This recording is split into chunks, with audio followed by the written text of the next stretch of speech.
Right, I'm going to be talking about a Tier 17 fortress farming strategy that I've been tinkering around with today.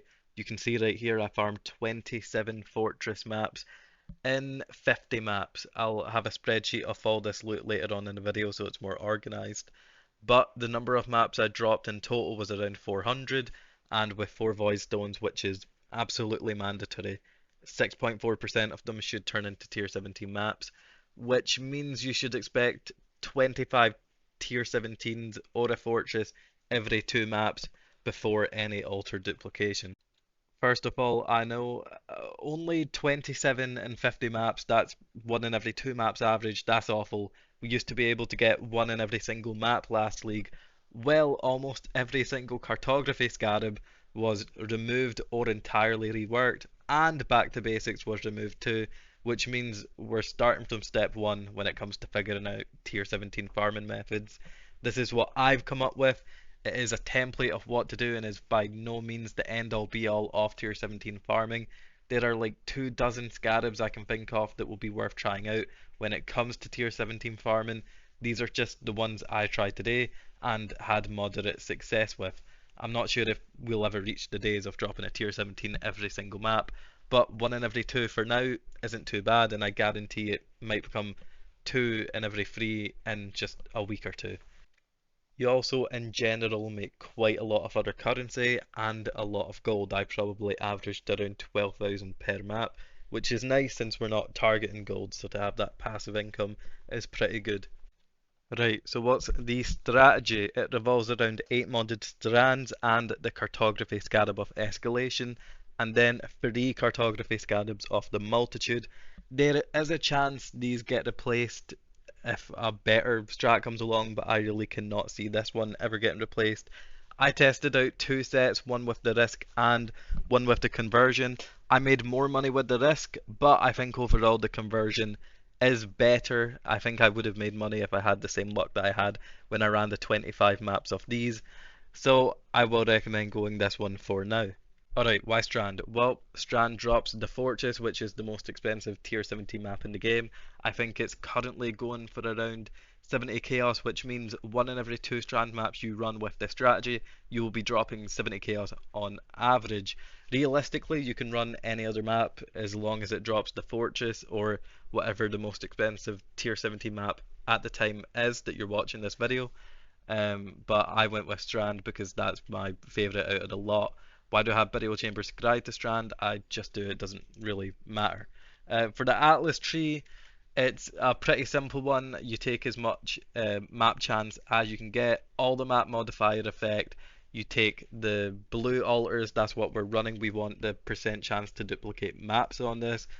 We take shrines.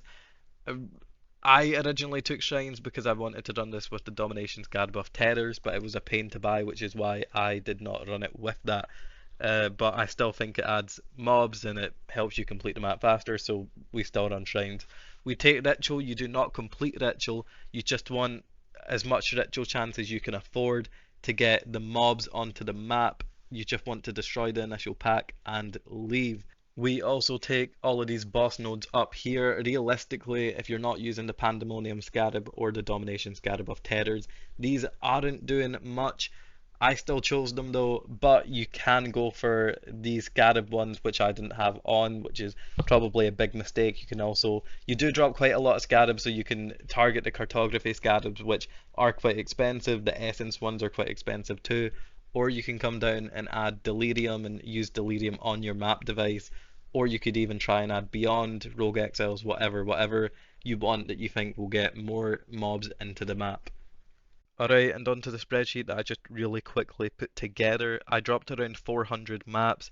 The way that the void stones work is 0.4% of all of your maps dropped will turn into tier 17s for each void stone, but it is not additive. So once you have all 4 void stones, it is a 6.4% chance to turn each map into a tier 17.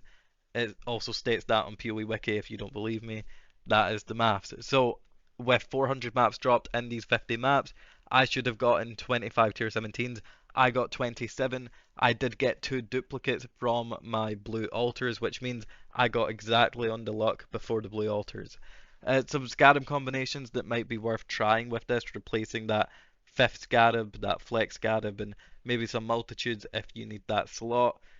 Ambush Scarab of Containment, aka Monstrous Treasure, might be good. The Domination Scarab of Terrors obviously was very good last league, but it losing out on that Cartography Scarab of Singularity really, really hurts it, and the same goes with the Pandemonium Scarab. It might be good with a Titanic Scarab. I don't know. I've not tried it. It's something worth thinking about. And maybe Wisps. I did get the natural Wildwood Wisp spawn a few times in these 50 maps.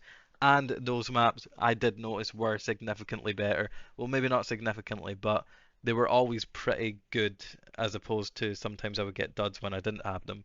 For the first set of 25, which I ran with the Cartography Scarabuff Risk, I got 15 tier 17s, I got 72 strands, which was my favouted map, and I got 110 random tier 16s, which do sell for around 3 chaos per.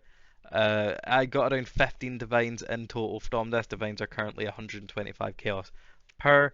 As for the other stuff, I did get 2 raw divines, some miscellaneous currency, a bunch of scarabs, a 9 heart memory, and 2 Valdo's puzzle boxes.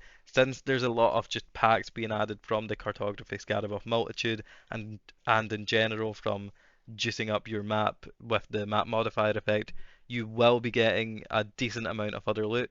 But as you can see, 75% of the loot does come from the maps. It was around just over 20 divines in total. For this one, it's the exact same investment, by the way. The cartography, scarab of risk, and conversion both cost the exact same. So for this one, I made the exact same money in maps, except I got 3 less tier 17 fortresses, which means if I had the exact same luck when it comes to tier 17 fortresses with this setup, I would have made 210 more chaos, which is almost 2 divines. So this setup should be better. I did get 2 divines less when it comes to the other stuff. Only 1 Valdo's box, no memory, 1 divine opposed to 2. But again, I think that's just luck. I don't think it has to do with the changing of the scarabs. So I do think this one, even though I did get a couple of divines less, I do think this one overall is better. And the combined results was around 38.8 divines made in 50 maps, minus the 12.8 divines investment, it's around 26 divines profit total.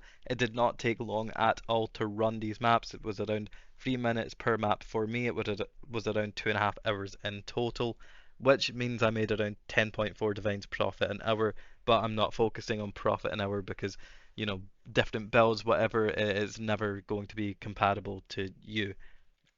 And just some parting words. I do think that this strategy in general, just 8 modded maps on Strand to target farm the fortress, combined with the escalation scarab and possibly some multitudes, does have a much higher ceiling than this video I made today. This is just, again, the template to show what tier 17 farming can look like right now. It's always going to get improved on in a couple of weeks. And last but not least, I'll end this video with a quick example map, nothing too crazy. There's high rolls, there's low rolls. I think this is just an average map. So hopefully you enjoyed the video and hopefully you enjoy trying out the strategy and giving it your own spin if you decide to.